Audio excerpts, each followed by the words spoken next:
Republican Representative Don Young of Alaska was on a local radio station, and he was telling some anecdotes about his life, and he chose to go with a very questionable racial epithet, I would say. My father had a ranch. We used to hire 50 to 60 wetbacks and to pick tomatoes. You know, it takes two people to pick the same tomatoes now. That's all done by machine. Don Young, of course, comes out and apologizes. And he says, Mike, I didn't, you see, back then, it wasn't a bad thing to say that. Wrong again, Don. Okay, wetbacks was never a benign term. He's like, we used it differently back then. No, you didn't. There's just less of you that are around now who are racist who call Mexican migrant workers wetbacks, right? There wasn't like back then, oh God, those great wetbacks.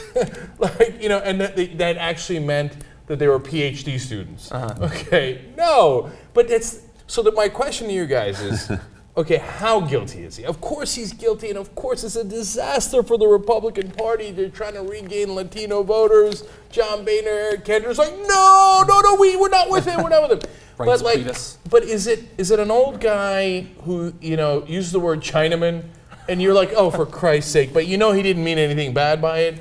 Or is wetback so clearly derogatory? And look, Chinaman sounds clearly derogatory too, but they didn't think it was, or back in the day in their way of thinking. So is it mitigated at all by the fact that he's ancient and like 112 years old?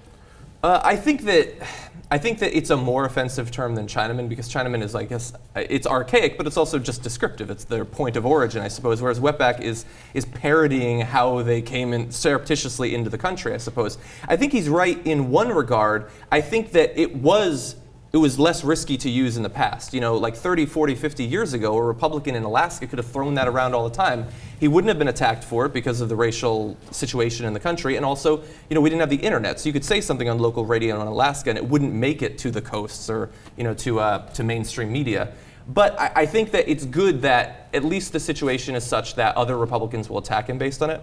You know, they promised that there would be a change in how they approach racial minorities in this country. There will not be a policy change, but at the very least, when one of them inevitably comes out with a racial epithet like this, at least John Boehner will have to say something against them. So, Brian, the epithet is as bad as it gets. I mean, you can't, as a politician today, call someone a weapon. That's crazy. You shouldn't, as anyone, you shouldn't call him that.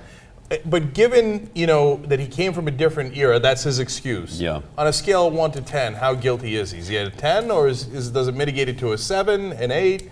I think he's guilty, of course, but what I think he's guilty of is being so far removed from the contemporary dialogue of today, which you can draw a line to so many of our old white politicians, even Supreme Court justices, who say, what, gay people, they have feelings for each other? I thought this was something that only happened in leather bars. This marriage thing is new, this idea that you would want to commit. I think that you're seeing, it reminds me, when I was at CBS News as a producer, I interviewed Fritz Hollings. Remember Fritz Hollings? From Senator South from Carolina. South Carolina. I think so. Or Virginia. Yeah, I could South be wrong. Carolina, you're right, I'm going to go with you. And I was sitting in his office and we were talking to him about an unrelated story, but I had to bring up the fact that he made a terrible joke about African Americans. And it involved Spears. I'm just going to say that. Yeah. And he thought it was hilarious, and he told it in a public forum, and he got a bunch of guffaws from the Republican constituency, and he had to apologize to it. But he said to me the same thing.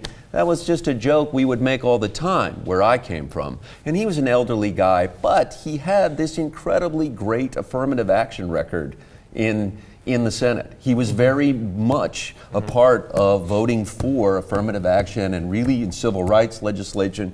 And so I kind of felt schmucky and guilty bringing it up, but at the same time I wanted to say this isn't right. And so when you start getting into the context of the word or the joke, you start going down a hole that's probably, it's so debatable, and he's from a different time and that's how they spoke in that region of the country and blah, blah, blah, blah.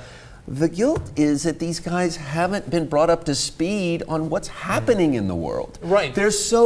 Are they elite or removed or so far detached that word is unacceptable now? We've been enlightened, we've changed, we don't say that shit anymore, right? And look, you you've got to ask them that question because that's how we get to progress. That's how they realize, oh, I guess you don't call black people that anymore. You don't call Mexicans wetbacks, and you don't call Asians Orientals. Yeah. And you got to ask him, and you got to have him realize that. In order, otherwise, he's going to keep calling them wetbacks. He thinks like, what do you mean? They're Mexicans, right? So on the other hand, you see people in their 70s who are the most liberal people in the world, and they use the word colored, right? Like, those colored folks and stuff, right? But that's just because they grew up, and that was not an insult. It was, of course, the NAACP has colored people in it, et cetera, right? But wetbacks was definitely an insult and always has been.